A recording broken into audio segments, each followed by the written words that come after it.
time to talk business with our partners 2 Degrees. It is the Super Bowl of earnings this week in the US. 5 of the Magnificent 7 tech companies are reporting results, and this has a pretty big impact on our pensions, considering they drive a lot of the growth of the stock market there. Garth Bray with Business Desk joins me this morning. Garth, good morning. Hey, good morning, Ryan. Good morning. So what's happening with some of these big companies? Yeah, a bit of news in the States out of Nvidia, which has, I think, done a deal to purchase a big chunk of Nokia. Remember, they used to make phones, so that's ramped up the price of Nokia about 20%, and they're also doing some deals with the Department of Energy to create some new supercomputers. They're one of the 5 that Magnificent 7 that aren't reporting earnings this week, but one of the ones that is, Microsoft, has just cracked a $4 trillion market cap, frothed right over, held over. I think Apple's bubbling just under the 4 trillion. This is the OpenAI thing, eh? Yeah, well, so basically OpenAI has said it's open for business. They've created a for-profit part of the company, and Microsoft owns 27% of that. They've done deals with PayPal, they're doing deals with other kind of things to try and make money off ChatGPT, because originally OpenAI was a not-for-profit.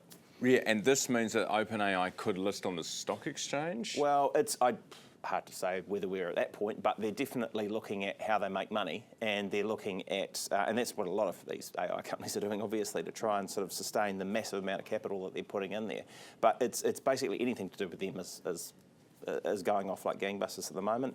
And I guess that's interesting, like you say, for our pensions, because not only private pensions, KiwiSaver, but the New Zealand Super Fund, which is the fund that was put in place to smooth out the costs of all the baby boomers retiring. It'll start paying out in 4 or 5 or 6 or 7 years' time. Super Fund. They have got about as of June this year. We've got some numbers out just in the last couple of days, and now Rebecca Stevenson's been looking at what they hold, because they're a pretty smart investor. They were rated highly, sort of best sovereign fund in over 10 and 20 years. So what do? They now have probably as much Nvidia as they have in the entire NZX. They hold about 2.38 billion worth of Nvidia, and as of June, and about 3 billion worth of NZX, and probably with the valuation of Nvidia since then, it's over.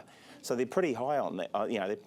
They're liking that. They're not big on Meta, which is interesting. They're backed away from Meta a wee bit. Hey, Microsoft in Australia, Microsoft could be in trouble for using AI. What's going on? Right, well, this is how do you make money out of AI? And the ACCC this week launched a lawsuit against Microsoft, saying, mate, you've basically ramped up everybody's, they say for 2.7 million Australians, they added the option of Copilot, which is their own in-house AI, to all of the Microsoft 365 applications they've got, and didn't kind of explain that you didn't have to take that until people really said, hey, I don't want to do this, I don't want to pay an extra 45% for my account or whatever it is.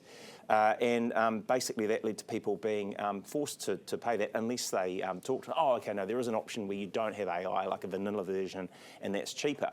And the ACCC is saying that's effectively kind of deceptive. I guess our Peter Griffin's calling it choice architecture, which is where you quietly sort of push users towards more expensive subscriptions and don't exactly explain there's an escape hatch. Not the AI itself, it's just the fact of the way that it was worded. It's how you price for it, but this is the problem, right? It's actually more expensive than they are making out of it at the moment. So they've got to find ways to charge more for it, but the value isn't quite there for some people to accept some of that charging. So there's a bit of a sort of a vicious place that they're in. Yeah, gotcha. Garth, thank you very much for that. Good to see you as always. Garth Bray from Business Desk. Thanks to our partners 2 Degrees.